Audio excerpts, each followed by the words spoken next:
ശരി സണ്ണി. ശ്രീ രേഷ്മ, ഈ മാനേജ്മെന്റ് ആരാണ്? നിങ്ങൾക്ക് പരിചയമുണ്ടോ? അവരെ കണ്ടിട്ടുണ്ടോ ഇതുവരെ? ഇല്ല സാർ, ഈ മാനേജ്മെന്റ് ആരാന്നുള്ള കാര്യത്തിൽ നമ്മൾ ഒരു സ്റ്റുഡന്റിനും മാനേജ്മെന്റ് ആരാന്ന് അറിയത്തില്ല. നമുക്ക് അവരോടുള്ള ആക്സസിബിലിറ്റിയും തീരെ ഇല്ല ഈ കോളേജിൽ. അല്ലെ, കോളേജിൽ മാനേജ്മെന്റിന്റെ പ്രതിനിധികളായ ആരെങ്കിലും ഉണ്ടാവില്ല? സാധാരണ അങ്ങനെ ഉണ്ടാവാറുണ്ട്. ഇല്ലില്ല, ആരെയും നമ്മൾ കണ്ടിട്ടില്ല. അങ്ങനെ ചുരുക്കം ചില പേരുകൾ മാത്രം, അതിനാൽ ജബ്ബാർ അലി എന്ന പേരുകൾ മാത്രം നമ്മൾ കേട്ടറിവേ ഉള്ളൂ. അതുപോലും അല്ലാണ്ട് ആരും ഇതുവരെ നമ്മളോട് ഒരു ഇന്ററാക്ഷൻ നടത്തിയിട്ടും ഇല്ല. അവർക്കായിട്ട് അവരുടെ അടുത്ത് നമുക്കൊരു ആക്സസിബിലിറ്റി ഇല്ലേ തന്നെ. ശരി രേഷ്മ, ഈ പ്രിൻസിപ്പലിനെ പറ്റി ഉന്നയിക്കപ്പെടുന്ന ആരോപണങ്ങളിൽ വസ്തുതയുണ്ടോ? നിങ്ങൾക്ക് അനുഭവം എന്താണ്? നമ്മുടെ കോളേജിൽ പ്രിൻസിപ്പൽ സാർ വന്നിട്ട് ഏകദേശം 3 മാസേ ആയിട്ടുള്ളൂ. ഈ 3 മാസത്തിനിടയ്ക്ക് നമ്മുടെ ഒരു സ്റ്റുഡന്റിനും ഒരു ബുദ്ധിമുട്ടുള്ളതായിട്ട് ഇതുവരെ അറിയപ്പെട്ടിട്ടില്ല. നമുക്ക് കഴിഞ്ഞ PMS കോളേജിൽ ഉണ്ടായിരുന്ന സംഭവങ്ങളെ പറ്റിയിട്ട് ഈ കമന്റ് സെക്ഷനിൽ നിന്നൊക്കെ ഉള്ള അറിവേ ഉള്ളൂ. വാസ്തവം എന്താണെന്ന് നമുക്ക് യാതൊരു വിധത്തിലുള്ള അറിവ്. ഈ റാം ഇതിനു മുമ്പ് സസ്പെൻഷനിലായിട്ട് സമാനമായ ആരോപണങ്ങളുടെ പേരിലായിരുന്നോ? പിന്നീട് അയാളെ പിടിച്ച് റാഗിംഗ് കമ്മിറ്റിയുടെ ചെയർമാനാക്കിയോ അവിടെ? സമാനമായിട്ടുള്ള ആരോപണങ്ങൾ തന്നെയാണ് ഉണ്ടായിട്ടുള്ളത്. സാറ് ബോഡി ഷെയ്മിങ്, അതായത് ഓരോ കുട്ടീനെ ഫാറ്റി, തിൻ, ക്യാൻസർ പേഷ്യന്റ് ഇങ്ങനെ മുതലായവ വിളിക്കുന്നതാണ് കോമൺ ആയിട്ടുള്ളത്. അല്ലാണ്ടും പല രീതിയിലുള്ള, നമ്മൾ കേട്ടാൽ തന്നെ ഒരു മീഡിയയുടെ മുന്നിൽ പറയാൻ ബുദ്ധിമുട്ട് എനിക്ക് തോന്നുന്ന രീതിയിലത്തെ ആരോപണങ്ങളും സ്റ്റുഡൻസിനെ പറഞ്ഞിട്ടുണ്ട്. അത് നമ്മൾ കഴിഞ്ഞ ദിവസം പരാതി കളക്ട് ചെയ്തതിന്റെ കൂട്ടത്തിലാണ് നമ്മൾ പോലും അതൊക്കെ മനസ്സിലാക്കുന്നത്. നമ്മള് 5 വർഷം മുന്നേ പഠിച്ചുകൊണ്ടിരുന്ന സമയത്ത് ഈ ഫാറ്റി തിൻ ഇങ്ങനെയൊക്കെ വിളിച്ചുകൊണ്ടിരുന്നായിരുന്നു. പക്ഷെ ഇപ്പം വർഷങ്ങൾ കഴിയും തോറും ട്രാൻസ്ജെൻഡർ ആണോ, ലെസ്ബിയൻ ആണോ, ഗേ ആണോ തുടങ്ങി ആ കുട്ടികൾക്ക് ബുദ്ധിമുട്ടുണ്ടാകുന്ന രീതിയിൽ എല്ലാ രീതിയിലും ഇപ്പൊ ഇന്നലെ ആഷിഖ് നാരായണൻ വ്യക്തമാക്കിയ പോലെ അപ്പോകലിപ്റ്റോ മൂവിയിലെ ഒരു ക്യാരക്ടറിനെ കാണിച്ചിട്ട് ഇങ്ങനെ തോന്നി എന്ന് പറയുന്ന രീതിയിലൊക്കെ ഉള്ള കാര്യങ്ങൾ പോലും നമ്മൾ പോലും ഇന്നലെ അറിയുന്നത്. ആരൊക്കെ എന്തൊക്കെ നേരിട്ടിട്ടുണ്ടോ, അത് ഏതറ്റം വരെ പോയിട്ടുണ്ടോ എന്നുള്ള കാര്യത്തിൽ നമുക്ക് ആർക്കും അറിയത്തില്ല.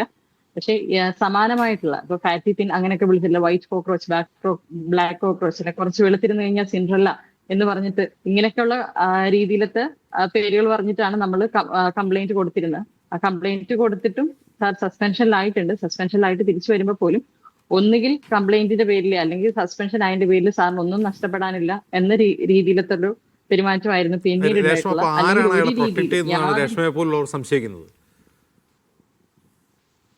പ്രൊട്ടക്ട് ചെയ്യുന്ന ആരാണെന്ന് വെച്ച് കഴിഞ്ഞാൽ നമുക്കിപ്പം 3 പ്രിൻസിപ്പൾ ഈ കഴിഞ്ഞൊരു 5 വർഷത്തിനിടയ്ക്ക് 3 പ്രിൻസിപ്പൽസ് മാറിയിട്ടുണ്ട്. അരുൺ പൊതുവാൾ സാർ, അത് കഴിഞ്ഞ് വിജയ് സാർ, അത് കഴിഞ്ഞ് വിനോദ് മോണി സാർ. ഇവരിൽ ആരെയും നമ്മൾ അപ്രോച്ച് ചെയ്ത് കഴിഞ്ഞാൽ പോലും ഒന്നുകിൽ ഇവരെക്കാൾ സീനിയർ സ്റ്റാഫ്സ് ആയിരിക്കും ഇവിടുത്തെ HOD, വർഷങ്ങൾ കൂടുതൽ പഴക്കമുള്ള സ്റ്റാഫ്സ് ആയിരിക്കും HOD.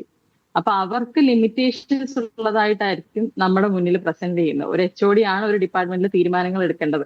അല്ലെന്നുണ്ടെങ്കിൽ നമ്മളെ വായടക്കുന്ന രീതിയിൽ സസ്പെൻഷൻ ചെയ്തിട്ടുണ്ട്, ഇനി അത് മാറിക്കോളും എന്നുള്ള രീതിയിലാണ് പറയുന്നത്. പിന്നെ അത് സസ്പെൻഷൻ ചെയ്തിട്ട് മാറിക്കോളും എന്ന് പറയുന്ന ഈ സ്റ്റാഫ് വന്നിട്ട് പിന്നെയും നമ്മുടെ മുന്നിൽ എടുക്കുന്ന സ്വഭാവം കാരണം നമുക്ക് പേടിയാണ്. പിന്നീട് ഒന്നുകൂടി അപ്രോച്ച് ചെയ്യാനുള്ള പേടിയാണ്. നമ്മളെ ആ പെർട്ടിക്കുലർലി കംപ്ലൈന്റ് കൊടുത്ത കുട്ടീനെ കോർണർ ചെയ്യുന്നതും പിന്നീട് ഇന്റേണൽ മാർക്സ് കുറയ്ക്കുന്നതും അറ്റൻഡൻസ് കുറയ്ക്കുന്നതും പിന്നീട് ആ കുട്ടിയോട് കാണിക്കുന്ന എല്ലാവിധ സ്വഭാവത്തിന്റെ വ്യത്യാസങ്ങളും കാരണം പിന്നീട് ആ കുട്ടിക്ക് ഒന്നുകൂടി അപ്രോച്ച് ചെയ്യാനുള്ള ഭയം കാരണം രണ്ടാമത് പോയിട്ടുണ്ടാവില്ല പലരും, സസ്പെൻഷൻ കൊടുത്തവരാണെങ്കിൽ പോലും. ഇപ്പൊ ലാസ്റ്റ് 1 ഇയർ മുന്നേ കൊടുത്ത സസ്പെൻഷൻ എന്ന് പറഞ്ഞു കഴിഞ്ഞാൽ തന്നെ അതൊരു ബാച്ച് മുഴുവനായിട്ട് വെച്ചിരുന്ന കംപ്ലൈന്റ് ആണ്. അതും സെയിം ബോഡി ഷെയിമിങ് തന്നെ ആയിരുന്നു അവരുടെയും കംപ്ലൈന്റ്. ബാച്ച് മുഴുവനായിട്ട് വെച്ചത്. പിന്നെ അതുമല്ല, ക്ലാസ്സുകൾ എടുക്കുന്നില്ല. ഇപ്പൊ 1 hour ലെങ്ത് ഉള്ള ക്ലാസ് ആണെങ്കിൽ തന്നെ ഒരു 50 മിനിറ്റ് ക്ലാസ്, ബാക്കിയുള്ള സംസാരങ്ങളും ഒരു 5-10 മിനിറ്റ് എന്തെങ്കിലും ഒരു റഫായിട്ടുള്ള ഒരു ഡെഫിനിഷൻ ആയിരിക്കും. ഇപ്പൊ ല്യൂക്കോപ്ലേക്കിയ എന്ന് പറയുന്ന സബ്ജക്ട് ആണെങ്കിൽ അതിന്റെ ഒരു ഡെഫിനിഷൻ മാത്രമായിരിക്കും അവിടെ പറഞ്ഞിട്ട് പോകുന്നത്. അപ്പൊ നെക്സ്റ്റ് വീക്ക് ആയിരിക്കും സാറിന്റെ അടുത്ത ക്ലാസ് ഉള്ളത്. അപ്പൊ സാറിന്റെ ഒരു രീതി അനുസരിച്ച് നമ്മൾ ആ എൻറ്റയർ ടോപ്പിക്ക് വായിച്ചിട്ട് നമ്മൾ എന്ത് ചോദിച്ചാലും റിപ്ലൈ ചെയ്യാൻ റെഡി ആയിട്ടിരിക്കണം. അങ്ങനെ ഇരിക്കുന്ന സാഹചര്യത്തിൽ ഈ കോർണർ ചെയ്തിട്ടുള്ള കുട്ടീനെ ആയിരിക്കും ചിലപ്പോൾ ക്ലാസ്സിൽ എണ്ണിപ്പിക്കുക. പറയാൻ പറ്റത്തില്ല, സ്വാഭാവികമായിട്ട് അവനെ അറിയത്തില്ല, അവനെ പഠിപ്പിച്ചിട്ടില്ല, അത് പറയാൻ പറ്റില്ല. അപ്പൊ തന്നെ ഒന്നുകിൽ 1 മാസം ആബ്സെന്റ് ഇട്ട് വെക്കും, ഇല്ലെന്നുണ്ടെങ്കിൽ ഇന്റർണൽ മാർക്സിന് കട്ട് ചെയ്യും, ഇല്ലെങ്കിൽ ഗെറ്റ് ഔട്ട് ആക്കും. ഇത് എന്ത് ചെയ്താലും കുട്ടിക്ക് തന്നെയാണ് നഷ്ടം വരുന്നത്. ഇതൊക്കെ പിന്നെയും ഭയന്നാണ് ആരും പിന്നീട് മുന്നോട്ട് വരാത്തത് കൂടി.